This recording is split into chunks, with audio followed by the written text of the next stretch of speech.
So James Gunn just dropped his Superman reboot. A brand new actor, a new villain, and yes, there's even a superdog. But is this the Superman we've been waiting for? Or just another shiny suit with no soul? Let's find out. Superman. The plot of Superman 2025 is refreshingly different from the recent dark versions we've gotten. Instead of focusing solely on world-ending threats or emotional trauma, this story centers around a Superman trying to reconcile his Kryptonian legacy with his life on Earth.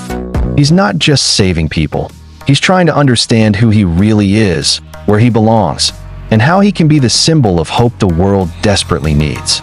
James Gunn blends this character-driven arc with moments of action, humor, and emotional weight that feel much more grounded than you'd expect from a superhero flick.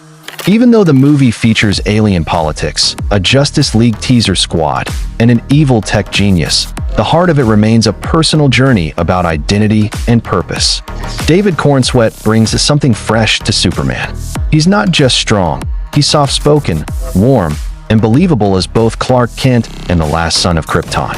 He manages to humanize the character in a way we haven't seen in years, bringing back that feeling that Superman is someone who truly cares. Rachel Brosnahan, as Lois Lane, brings her usual sharp wit and fearless attitude. Her chemistry with Corenswet feels natural, playful when it needs to be, serious when it counts. She's not just the love interest here, she's an important emotional anchor in the story. Then we have Nicholas Hoult as Lex Luthor. And no, he's not bald, at least not yet, but he's probably one of the most modern versions of Luthor we've ever seen. Less mad scientist, more tech billionaire with a dangerous superiority complex, Hoult gives the role a chill that stays with you after the credits roll. The supporting characters, like Mr. Terrific, Hawkgirl, and Green Lantern, don't take over the film, but they help expand the world and hint at what's coming in Gunn's new DC universe.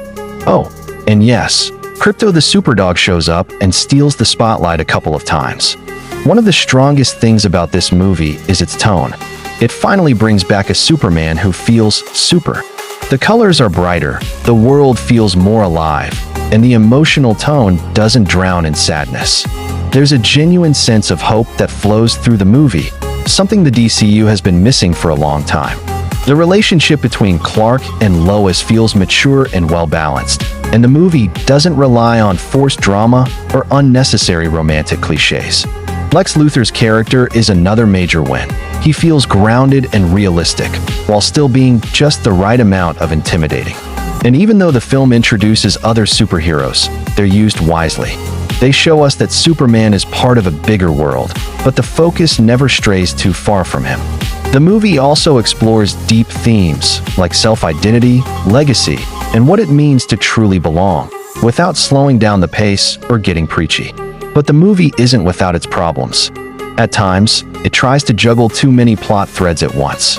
From Superman's personal journey, to Lex Luthor's rising influence, to alien politics and superhero teases, it feels like three movies trying to fit into one. This can make the story feel slightly overstuffed, especially in the second half. Also, while most of the action scenes are fun to watch, a few of the visual effects don't hold up to the standard you'd expect in 2025. Some CGI moments look a bit unfinished, almost like they were rushed in post-production.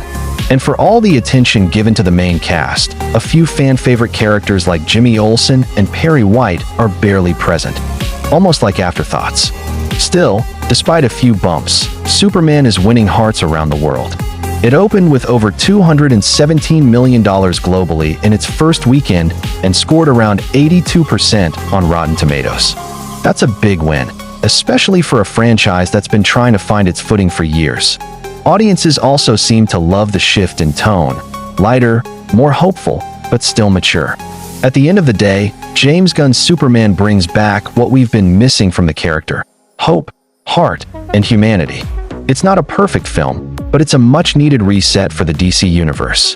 It shows that you can still make a superhero movie that has depth without being drenched in darkness. If you're looking for a Superman that feels inspiring again, this movie delivers exactly that. I'd give it a solid 4 out of 5 stars. It stumbles a bit with pacing and effects, but it soars where it truly matters. So, what's your take on the new Superman? Did David Corenswet win you over? Or are you still holding out for Cavill's return? Drop your thoughts in the comments. We'd love to hear what you think. And if you enjoyed this review, don't forget to like, subscribe, and hit that bell icon for more honest movie takes, countdowns, and cinematic deep dives, only here on Cinemania.